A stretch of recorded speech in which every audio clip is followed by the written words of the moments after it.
Spring 2026 is the most stacked sequel season in years. ReZero returns, Bookworm changes studios, and Dr. Stone reaches its finale. Whether you're here for action, emotion, or slow burn storytelling, this season delivers. These are the 10 sequels you cannot miss, starting with number 10. Mission Yozakura Family Season 2. The setup? A shy high schooler gets folded into a family of elite spies and has to earn his place. Season 1 ended with Tayo finding his footing, but Season 2 is where that foundation gets seriously tested. He's facing the silver rank spy exam, crossing paths with Tsubomi, the original Yozakura family head, and contending with Momo Yozakura finally making his move. The family charm is still intact, but the stakes have shifted from personal to structural. The whole family standing in the spy world is on the line, and this season looks built for the escalation fans have been waiting for. Number 9. The Beginning After the End Season 2. Season 1 had a complicated reception. The animation drew real criticism, and that conversation hasn't gone away. But the story was compelling enough to bring people back, and Season 2 is the series' clearest chance to course correct. Arthur Lewin isn't interesting because he's powerful. He's interesting because he carries the emotional weight of a second life. Season 2 pushes that depth into harder territory. Bigger conflicts, more consequential battles, and a world that keeps expanding around him.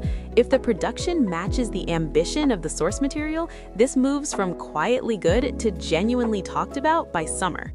Number 8. Welcome to Demon School Iruma-kun Season 4. Iruma-kun earns loyalty through consistency, warm, clever, and always clear on what it wants to be. Season 3 closed on two major beats, the Misfit class winning the Harvest Festival and Iruma jumping to rank 4. But the more quietly significant moment was a spy recording exposing his human identity, a ticking clock the show has been building toward.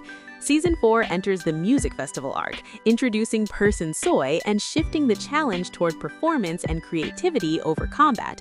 After production criticism in Season 3, the extended development time shows in early materials. The stakes are higher, the charm is intact, and Iruma-kun is back with something to prove. Number 7. Ascendance of a Bookworm, Adopted Daughter of an Archduke. This season is a turning point on two fronts. Narratively, Mine's legal adoption into nobility sounds like a resolution. It isn't. Noble society is political and demanding in ways her bookworm instincts alone won't get her through. On the production side, Wit Studio is taking over animation, and their track record speaks for itself. 2 consecutive cores means roughly 24 episodes to explore this new chapter properly. Mine isn't the scrappy library girl anymore. She's learning how power actually works and what she's willing to do with it. Number 6. Wistoria, Wand and Sword, Season 2. Wistoria was one of the more underrated debuts of its season, a Magic Academy story built around a genuine inversion. Will Surfert can't use magic in a world defined by it, and rather than framing that as a flaw to overcome, the show makes it the entire point. His resolve is the power, the sword is just how it manifests. Season 2 deepens his climb through the Academy's brutal ranking system, as the politics grow denser and the opposition more formidable. Everything is in place for this season to push Wistoria into the broader shonen conversation. Number 5. Dr. Stone Science Future Part 3. Dr. Stone has always argued one thing: human ingenuity is the ultimate superpower. Science Future Part 3 is where that argument reaches its conclusion. The questions being asked aren't just about survival anymore. They're about what rebuilding civilization actually means and what humanity owes to its past. For a shonen series, the deliberateness of this buildup is rare. Part 3 looks like the payoff that kind of careful construction deserves. Number 4. The Angel Next Door Spoils Me Rotten, Season 2. Romance sequels have a hard job. The tension of the first season has resolved, and the show has to find new emotional footing. Season 2 looks like it understands that. Amane and Mahiru are past the careful distance of Season 1, and what's emerging is more vulnerable and more honest. The production has improved visibly, more fluid animation, refined character designs, warmer lighting. This season is about what it looks like when two guarded people finally stop running, and the early signs suggest it's ready to tell that story well. Number 3, Classroom of the Elite Second Year Arc. Classroom of the Elite has always been a psychological thriller wearing a school drama as a costume. The first year arc gave us Ayanokoji, cold, calculating, and genuinely unsettling in how he approaches other people. The second year arc doesn't soften any of that. The class warfare becomes more overtly political, the manipulation runs deeper, and the mask starts slipping. This season isn't about who wins the class battles, it's about what kind of person you have to become to survive a system designed to produce winners by eliminating everyone else. Number 2, That Time I Got Reincarnated as a Slime, Season 4. Slime has built one of the more quietly impressive arcs in isekai, a cozy power fantasy that kept accumulating real geopolitical weight.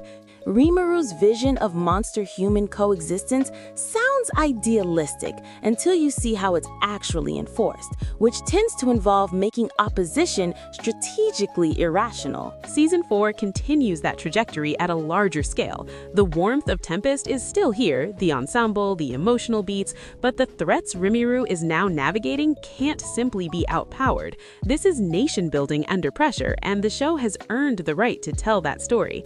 Before we get to number 1, here are a few honorable mentions.